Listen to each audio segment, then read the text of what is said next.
Frères et sœurs, la grâce est avec vous, car la grâce est avec tous ceux qui aiment notre Seigneur Jésus-Christ.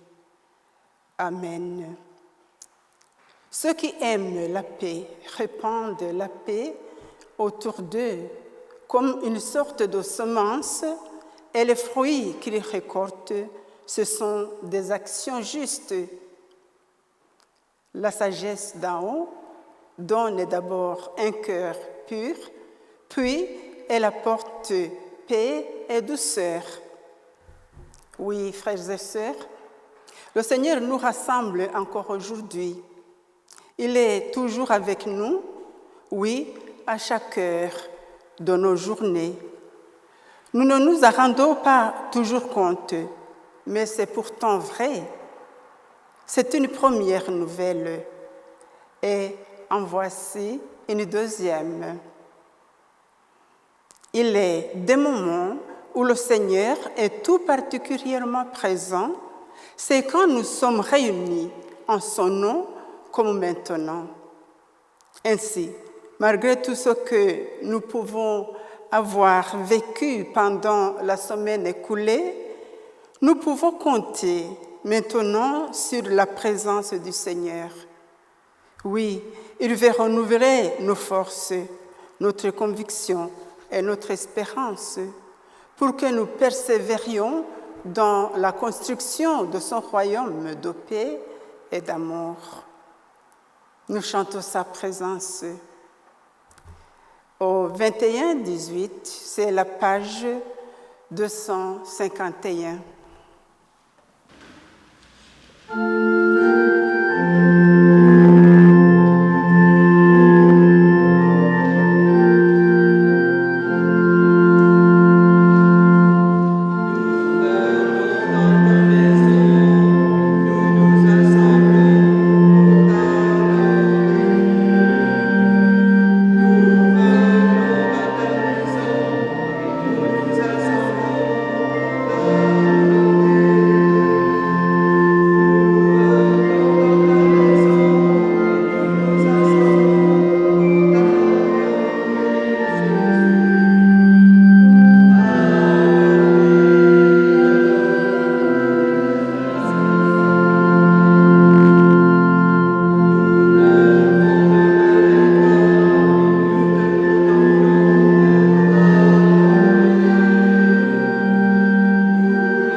Avec le roi David, le roi berger, poète et psalmiste, avec les paroles du psaume 103 qui lui est attribué, célébrons les grandes et multiples bontés de Dieu envers les hommes. Bénis le Seigneur en toutes choses, qu'à le bénir, tout en moi se dispose. Chantons son nom, sans nous lasser jamais. Bénis ton Dieu, mon âme, en toutes choses que tu reçus, car sur lui tout repose. Chantons et n'oublions aucun de ses bienfaits. C'est lui qui pardonne toutes tes offenses et te guérit de tous tes maux. Il réclame ta vie au séjour des morts et te couronne d'amour et de tendresse. Il comble de bien tes vieux jours et renouvelle comme l'aigle ta jeunesse. Le Seigneur est miséricordieux et bienveillant, lent à la colère et plein d'amour. Comme les cieux dominent la terre, fort est son amour pour qui le craint. Aussi loin qu'est éloigné l'Orient de l'Occident, il met loin de nous nos péchés. Comme un père tendre pour ses enfants, le Seigneur est tendre pour ceux qui le craignent. Amen. Amen. Prions. Dieu de tendresse, notre Père, tu as éloigné de nous nos péchés par le bain de la nouvelle naissance. Souviens-toi que nous sommes poussière et souffle fragile, et fais qu'ayant gardé ton alliance, nous accomplissions tes volontés, et nous puissions bénir ton nom dès ici-bas et à jamais, avec le peuple de tes rachetés en ton Fils Jésus, par la puissance du Saint-Esprit. Amen. Joignons encore nos voix aux psalmistes en chantant au psaume 138, page 154, les strophes 1 et 3.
Oui, l'Écriture sainte nous apprend comment Dieu aime que nous le servions. Voilà ce que nous dit Jacques, dans le chapitre 3, les versets 16 jusqu'au chapitre 4, verset 2. Et nous lisons selon la version de Parole de vie. Lisons. Quand les gens sont jaloux, quand ils ont envie de passer avant les autres, il y a du désordre et toutes sortes d'actions mauvaises. Mais la sagesse d'en haut donne d'abord un cœur pur, puis elle apporte paix et douceur. Elle cherche à unir, elle est pleine de bonté et elle produit des actions bonnes.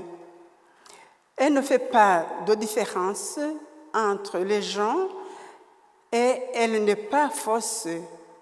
Ceux qui aiment la paix répandent la paix autour d'eux.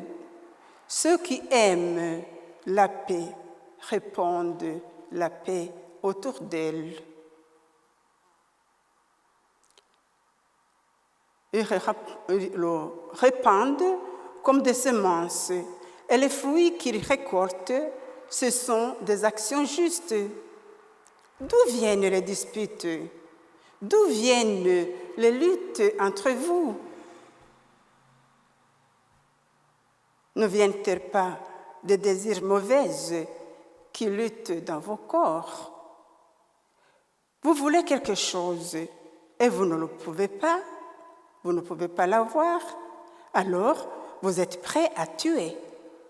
Vous êtes jaloux et vous ne pouvez pas obtenir ce que vous désirez, alors vous luttez et vous vous battez.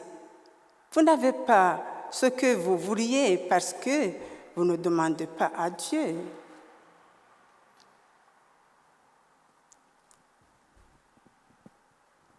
Il y a ce qui nous concerne, nous, qui n'est pas écrit dans cette épître de Jacques. Concentrons-nous à cela, ce qui nous concerne vraiment, et humilions-nous devant le Seigneur notre Dieu. Nous prions. Nous prions, Seigneur, notre Sauveur. Sur la terre, tu as choisi la dernière place. Tu as voulu être le serviteur de tous. Pour nous, il n'est pas toujours facile de servir. Pardonne-nous. Tu as servi, Seigneur, et tu t'es laissé humilier, écraser. Aide-nous à marcher sur tes traces. Montre-nous ta miséricorde et nous serons sauvés, vraiment. En ton nom, nous te prions. Amen. Et nous continuons notre prière avec le chant du cantique 44, 14.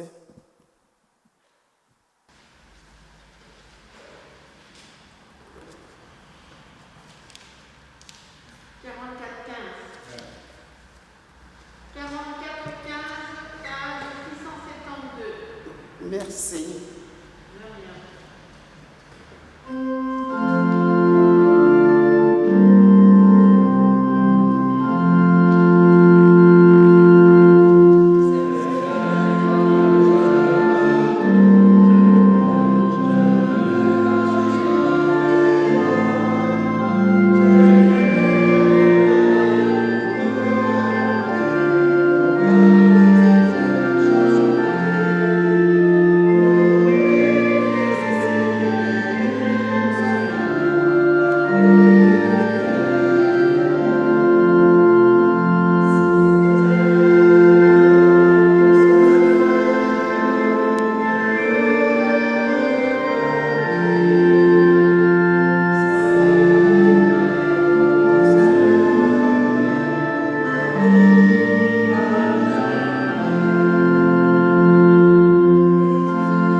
Le Seigneur nous fait grâce et nous pardonne quand nous nous tournons vers lui.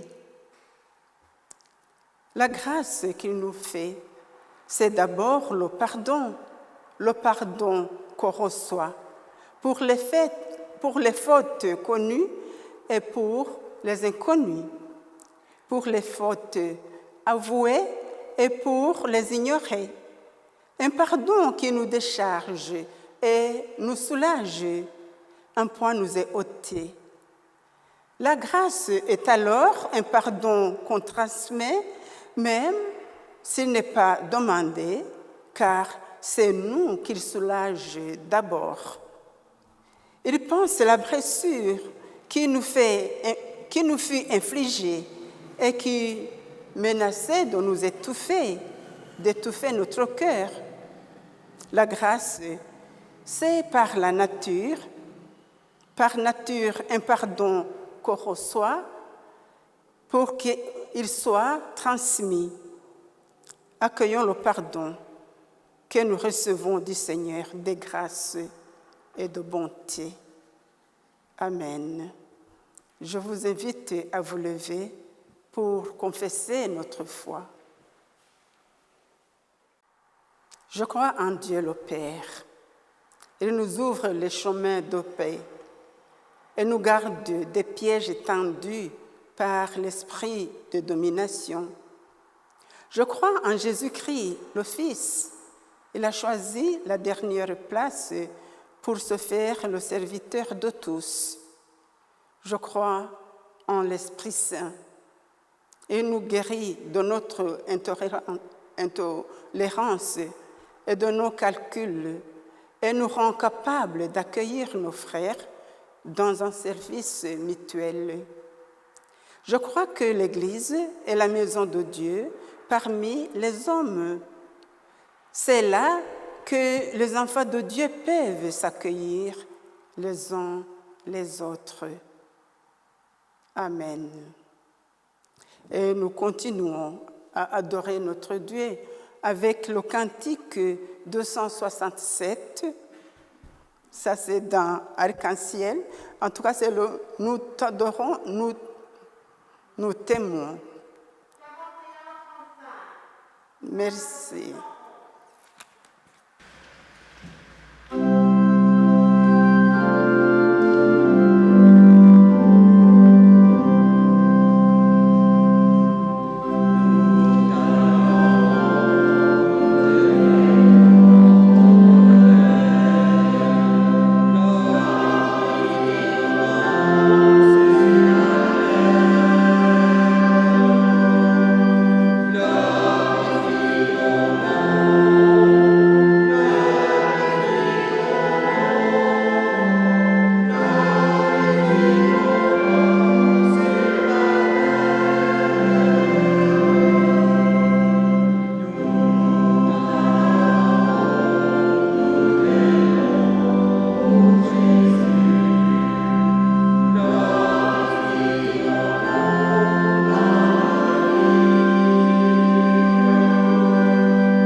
Nous allons passer à la lecture biblique.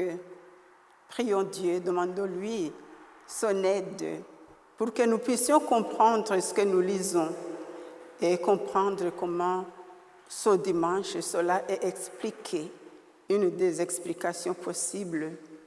Prions. Seigneur, tu nous connais et tu connais notre fragilité. Tu es notre seul secours. Nous nous tournons vers toi en fait de recevoir de toi ce qui est indispensable, la consolation de la grâce et l'enseignement de ta parole. Ce sont ces dons-là qui nous permettent de vivre ici-bas dans l'espérance et dans la confiance. Au nom de Jésus, nous t'en prions. Amen.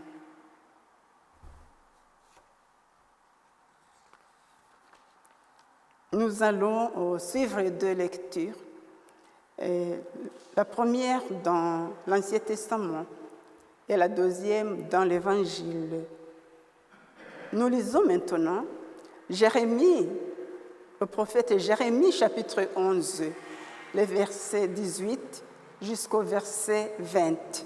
Je lis dans la tradition œcuménique de la Bible. Nous lisons. Que le Seigneur, quand le Seigneur m'a mis au courant et que j'ai compris, alors j'ai découvert les manœuvres de mes ennemis. Moi, j'étais comme un agneau docile, mené à la boucherie. J'ignorais que leurs sinistres propos me concernaient. Détruisons l'arbre en plein sève. Supprimons-le du pays des vivants, que ce ne soit plus mentionné.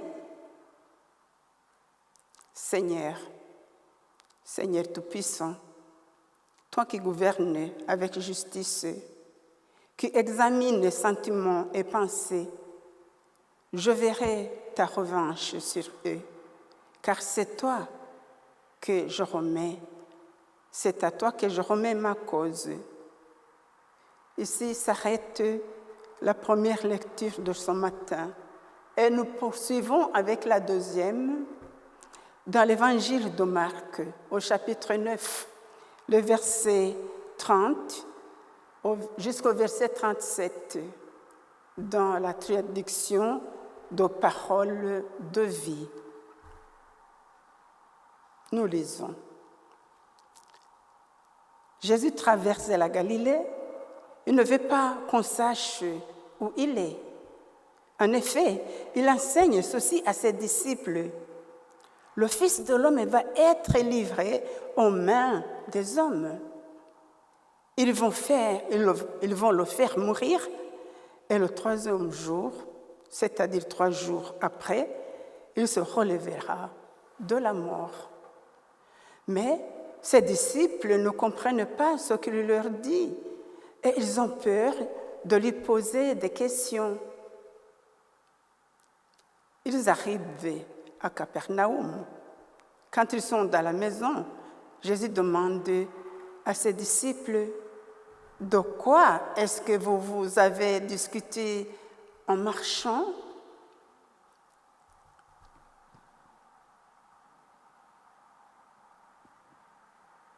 Mais les disciples se taisent.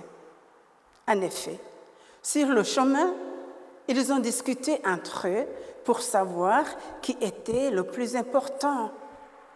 Alors Jésus s'assoit, il appelle les 12 et leur dit, « Si quelqu'un veut être le premier, il doit être le dernier de tous et le serviteur de tous. » Ensuite, il prend un enfant, le met au milieu du groupe, l'embrasse et dit aux disciples, « Si quelqu'un reçoit un de ces enfants à cause de moi, c'est moi qui le reçois. Et la personne qui me reçoit, ce n'est pas moi qui le reçois, elle reçoit celui qui m'a envoyé. »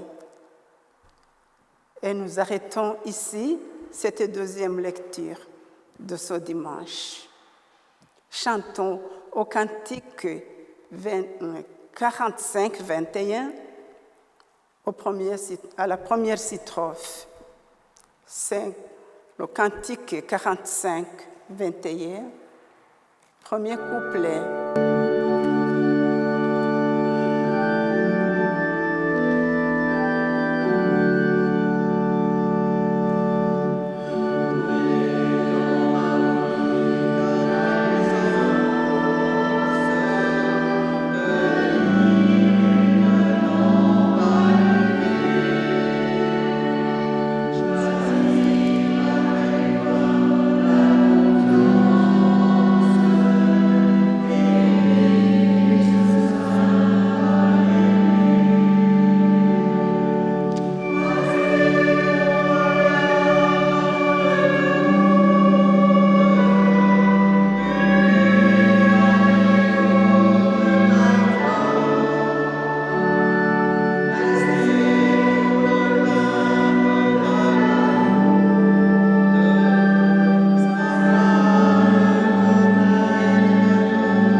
Mes chers frères et sœurs,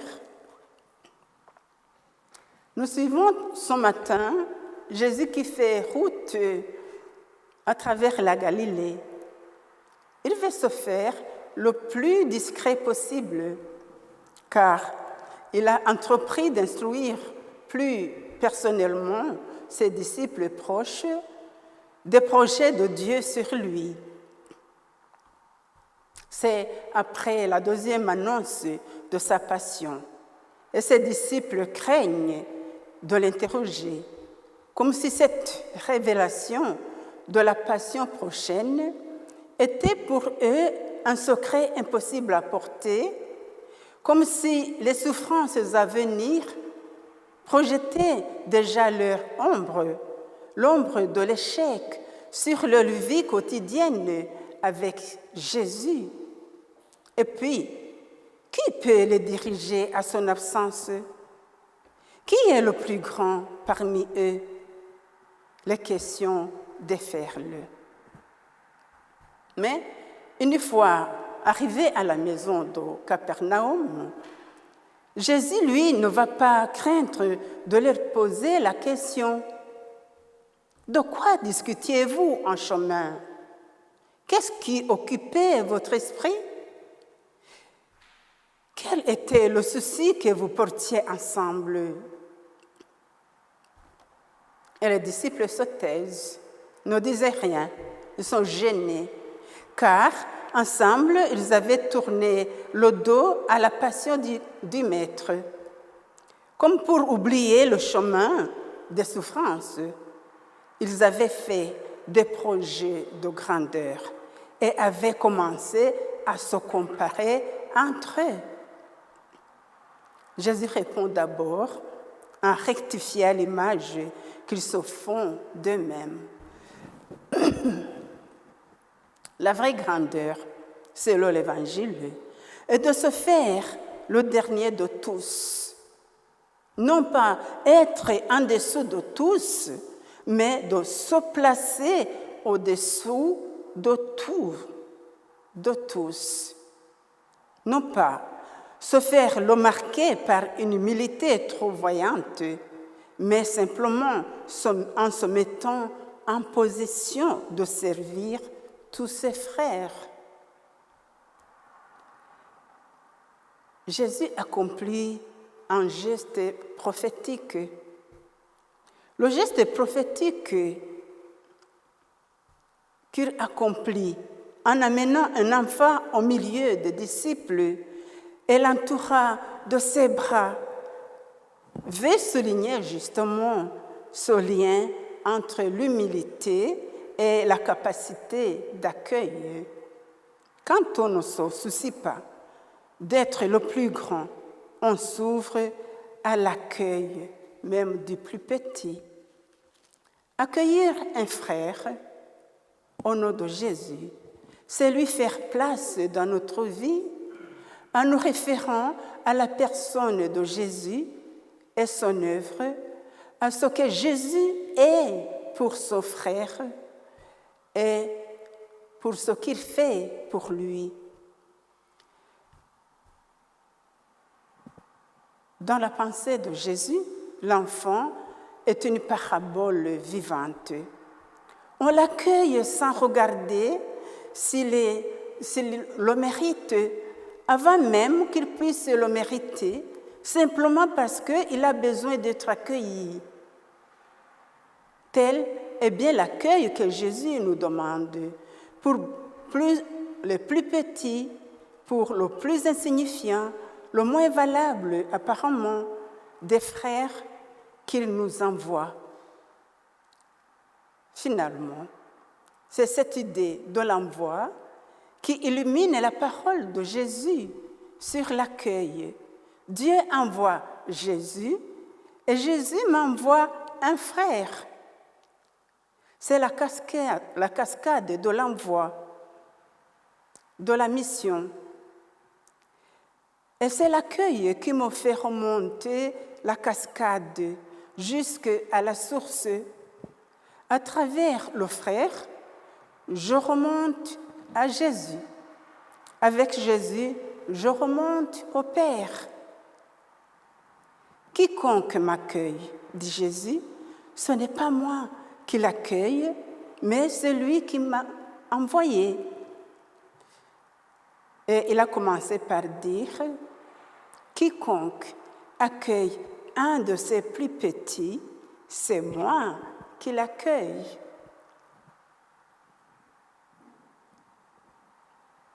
Nous avons cependant du mal à comprendre ce qu'il veut dire quand il prend un enfant dans ses bras et le propose comme exemple de ce qu'il faut faire pour devenir grand dans notre monde.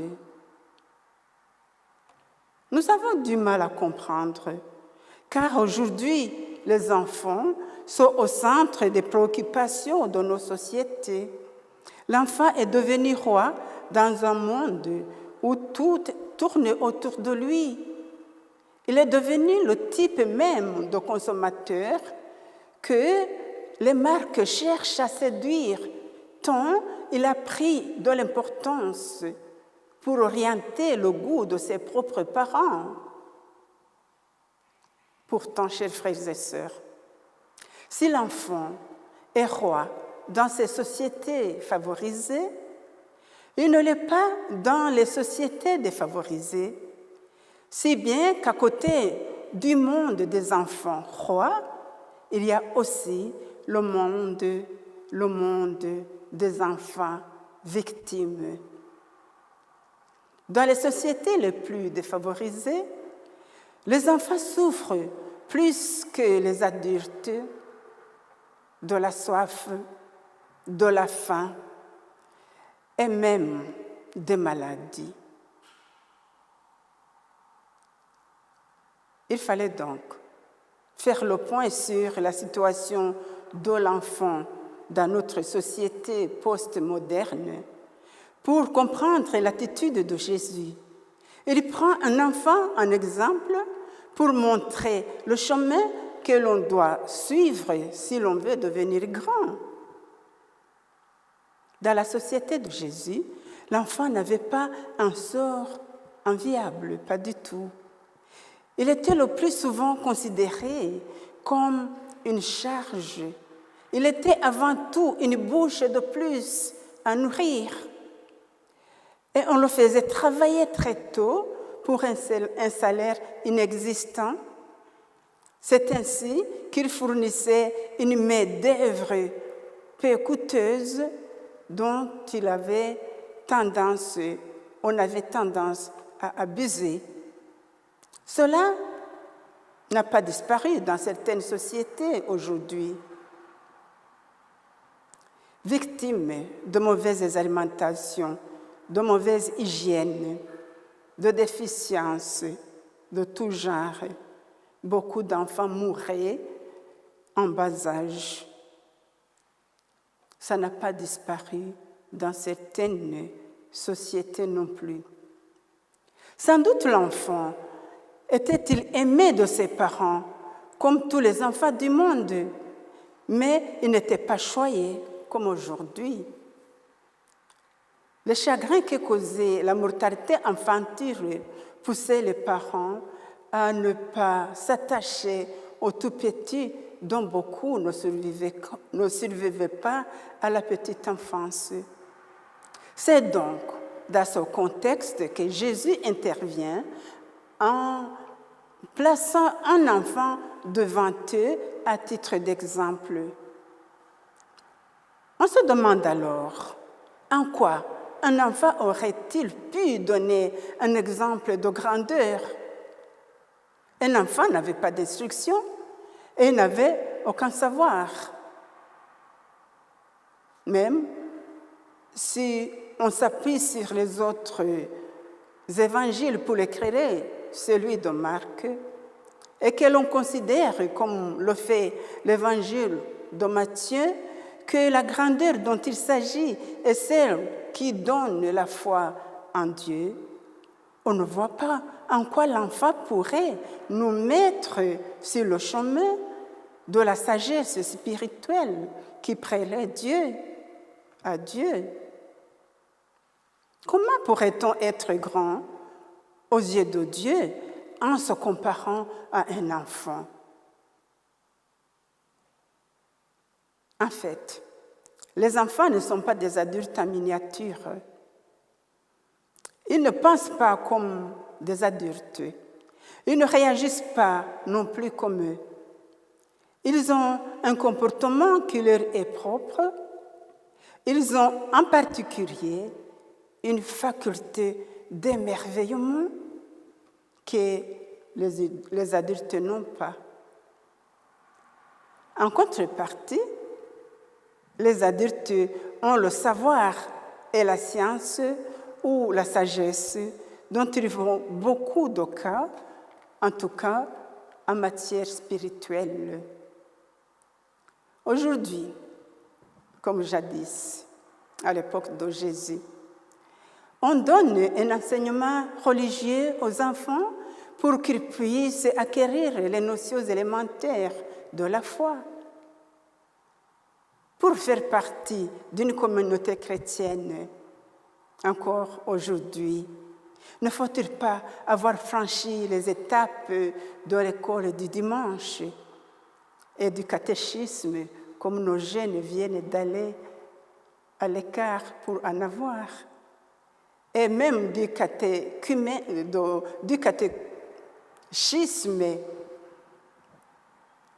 comme catéchumène. Des adultes et jeunes parents sont chargés d'enseigner les enfants. Ils sont à la fois des enseignants et des gardiens de la tradition. C'était la même situation à l'époque de Jésus. Il était nécessaire de connaître toutes les lois. Il y avait 613 articles. Tout au moins, il fallait connaître les 10 commandements. Et cela était considéré comme un respect pour Dieu et pour espérer communiquer avec lui et grandir dans la foi. C'est sur ce point que Jésus semble en désaccord avec nous et avec les adultes de son temps. Il semble contester le fait que pour être un homme de foi, il faille avoir acquis l'expérience auprès des plus savants que soi. L'enfant, plus que l'adulte, sait observer ce qui se passe en lui. Il découvre encore très petit, très vite, que son cœur est habité de pensées bonnes et de pensées mauvaises. Il sait aussi que des sentiments parcourent son âme. Il a un sens de la beauté, de la justice et de la droiture. Mais il ne sait pas mettre un nom sur l'origine de ces phénomènes.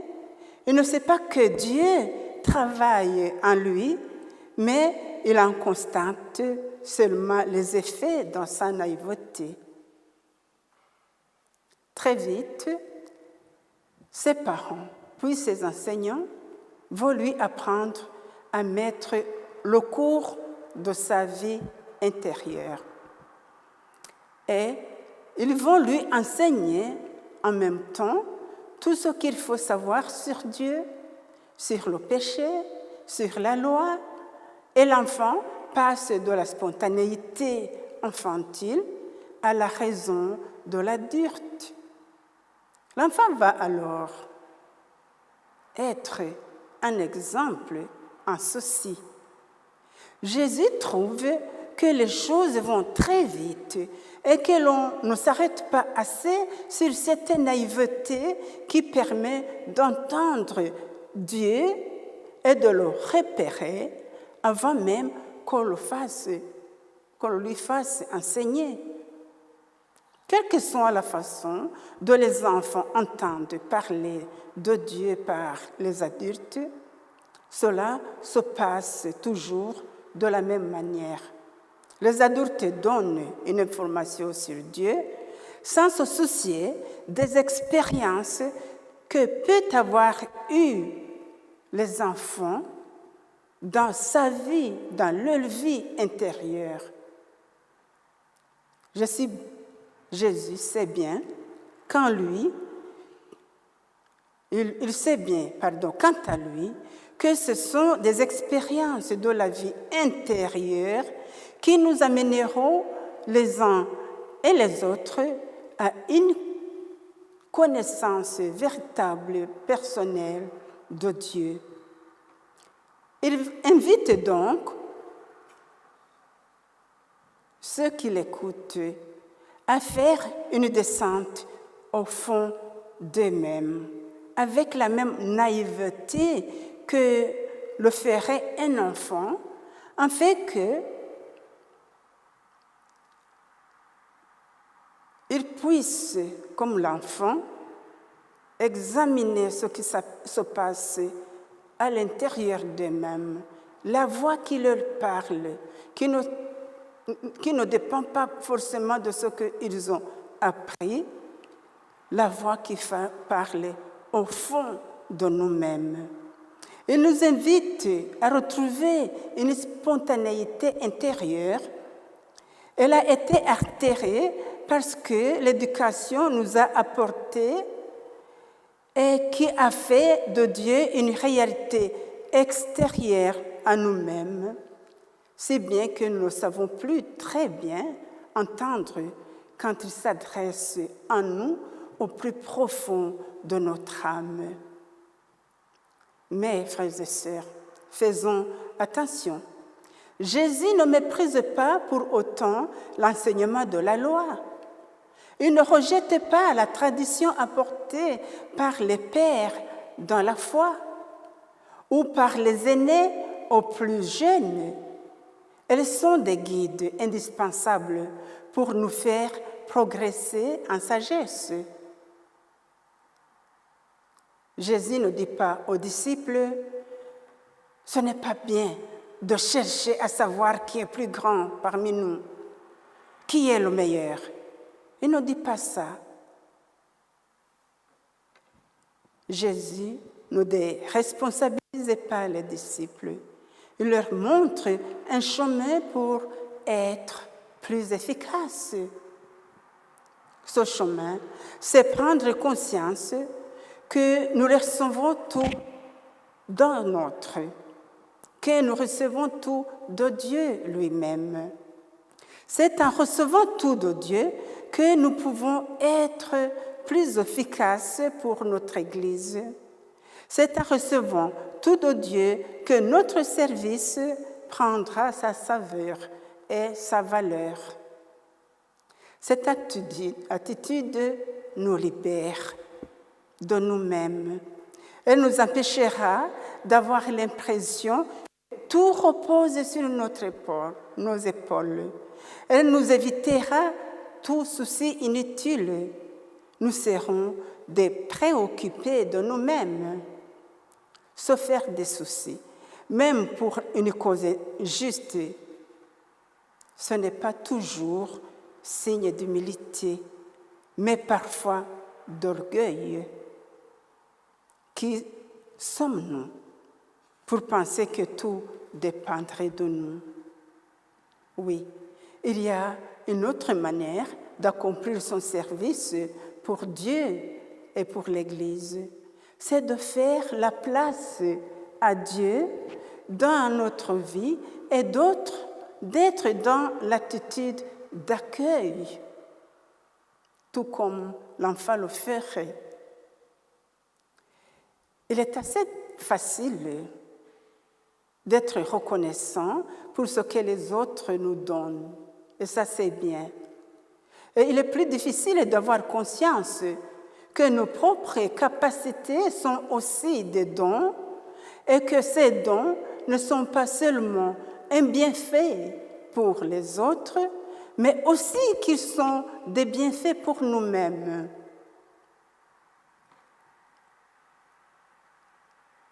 En ce culte, du jour de votre assemblée d'église, chers frères et sœurs, je vous souhaite que cette période ecclésiastique déjà commencée avec ce mois de septembre soit l'occasion pour chacun de faire profiter de ces dons votre paroisse de Carignan, mais aussi de profiter largement des dons des autres, jusqu'au don le moins spectaculaire aux yeux de beaucoup.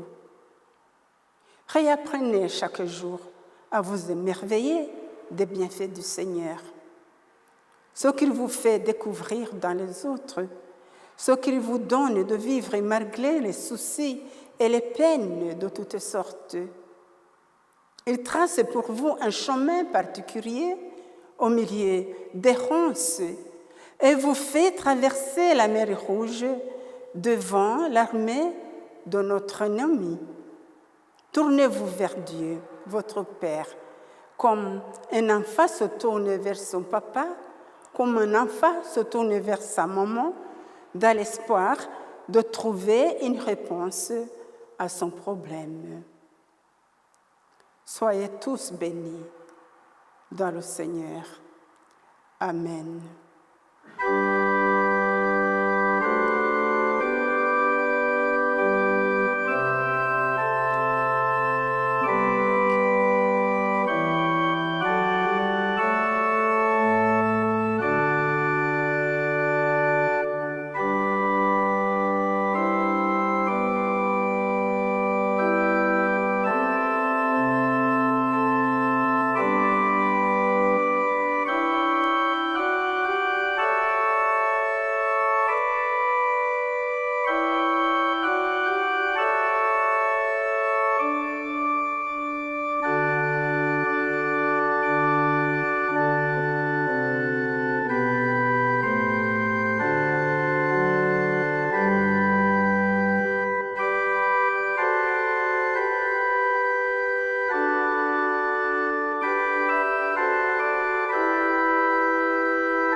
Nous voulons maintenant recueillir notre offrande. Qu'elle soit donc sans calcul de notre part, un geste de reconnaissance, une façon de dire merci pour l'amour gratuit dont Dieu nous entoure, dont il entoure chacun de nous chaque jour. Peut-être les uns ont déjà versé cette offrande sur le compte de l'Église, ou peut-être ils les ont déjà décomposés dans le tronc, où ils viennent de le faire. Prions pour que le Seigneur bénisse ces dons. Nous prions.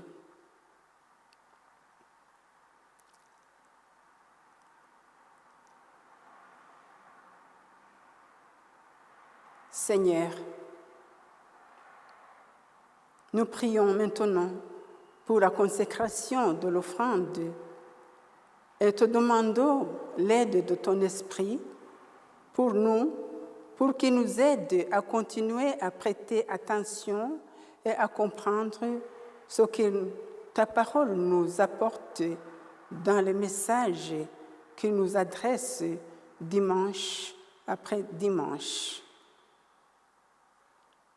Nous prions aussi pour les dons que nous t'apportons dimanche après dimanche, pour qu'ils soient bénis et pour qu'ils soient bien utilisés pour l'avancement de ton royaume. Nous prions, Seigneur, Dieu de lumière et de clarté, sois proche de nous. Bénis ces dons de nous tous, offerts à travers l'offrande de nos biens. Assiste ceux et celles qui en font usage, pour que l'expression de l'Évangile ne s'arrête pas par cause de manque de moyens financiers. Viens faire la lumière dans nos vies. Atteins les profondeurs même de nos cœurs. Rends-nous transparents. Continue de semer ta parole sur nos terrains et aide-nous à l'accueillir chaque jour à nouveau. Par Jésus ton Fils, nous te prions. Amen. Les troncs du 12 septembre. Dans le tronc central, il y avait 80 €. Dans le tronc de la mission contre la lèpre, 34 €. Le deuxième tronc de ce jour est destiné à la diaconie. Quelques dates. Le prochain consistoire. Le consistoire se réunira le 1er octobre à 9h30. Le catéchisme, en pôle 1, se reprend le 24 septembre à partir de 18h. La date a été changée, l'heure a été changée. Réunion de prière œcuménique. À partir de janvier 2022, la réunion de prière se fera 2 fois par mois, le 1er et le 3e vendredi. Ça, à partir de janvier 2022. Mais vous serez informés autrement ensuite. Les études bibliques. Nous allons reprendre nos études bibliques 1 fois par mois, tous les dimanches. Elles seront entrecoupées aussi d'un ciné-débat. Là, on fixera la date du ciné-débat à ce moment-là et vous serez informés par diverses voies. Nous demandons à ceux qui sont intéressés par l'étude biblique, bien sûr, et le ciné-débat, de se réunir dans la salle pour que nous puissions fixer une date du début de reprise des études bibliques, le plus tôt possible. Une dernière chose, ceux qui sont intéressés par les calendriers, notre pain quotidien, nouvelles semences, etc., peuvent déjà s'inscrire auprès de Martine, ici à partir d'aujourd'hui, pendant qu'ils prennent une tasse de café. Voilà. Ah ben voilà. Donc il y a une feuille dans la salle qui est affichée, vous pouvez mettre votre nom et ce que vous désirez commander. Et je vais passer la parole maintenant au président du consistoire. Le consistoire, comme Pierre vous l'a dit, s'est réuni ce jeudi. Il a entendu une communication de la part du conseil de diaconie. Vous savez que l'habitude veut que 2 fois par mois, l'offrande spéciale est consacrée et dédiée à la diaconie. La diaconie a demandé et a suggéré au consistoire de renoncer à une de ces 2 collectes. Le choix sera communiqué le 1er dimanche d'octobre, puisque nous commencerons à partir du 1er dimanche d'octobre, 1 fois par mois, collecte pour la diaconie, 1 fois par mois, collecte pour les lépreux, 1 fois par mois, collecte pour l'entretien de nos bâtiments, et 1 fois par mois, et c'est tout à fait nouveau, cette collecte intitulée « Action pastorale » nous permettra de recueillir des fonds qui permettront de loger le pasteur. Je profite que j'ai la parole pour vous dire que Le président du consistoire qui vous parle ne le sera plus cet après-midi, puisque cet après-midi aura lieu l'Assemblée d'Église avec un renouvellement des anciens, et 2 anciens sortants ne se représentent plus. Il s'agit de Lydia et de votre serviteur qui vous parle. C'était aujourd'hui, ce dimanche, le dernier dimanche au cours duquel nous participons d'une manière active à l'office rendu au Seigneur.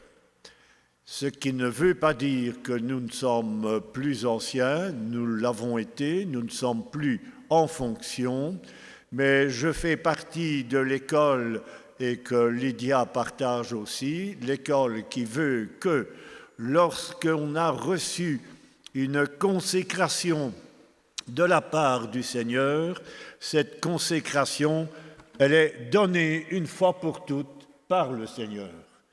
Elle est retirée que si la personne en question devient un renégat, ce que je ne souhaite absolument pas à personne. Je vous souhaite un bon dimanche.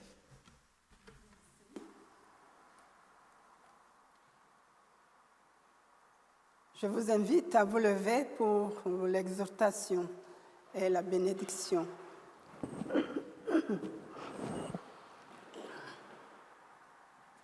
Chers frères et sœurs, la foi n'est vraiment pas une façon de vivre.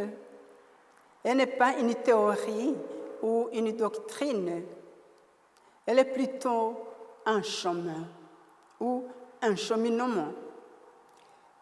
On peut suivre ce chemin parce que Jésus l'a ouvert pour nous et il y marche avec nous. La foi est aussi une décision qu'on a prise, celle de suivre le chemin de Jésus. Elle est la décision que nous renouvelons chaque jour de rester sur ce chemin, même lorsqu'elle se révèle malaisée et difficile. Sur le chemin où Christ t'appelle, sa force affermira ton pas. Et il vient tracer une route nouvelle. Et heureux celui qui le suivra. Nous chanterons cela. Allez donc en paix. Que le Seigneur vous bénisse et vous protège. Que le Seigneur vous garde avec bonté et vous accueille favorablement. Que le Seigneur vous manifeste sa bienveillance et vous accorde la paix. Amen. Allez dans sa paix. Et nous chantons pour nous mettre en route au 62, 72, sur le chemin où tu nous appelles. C'est la page 997.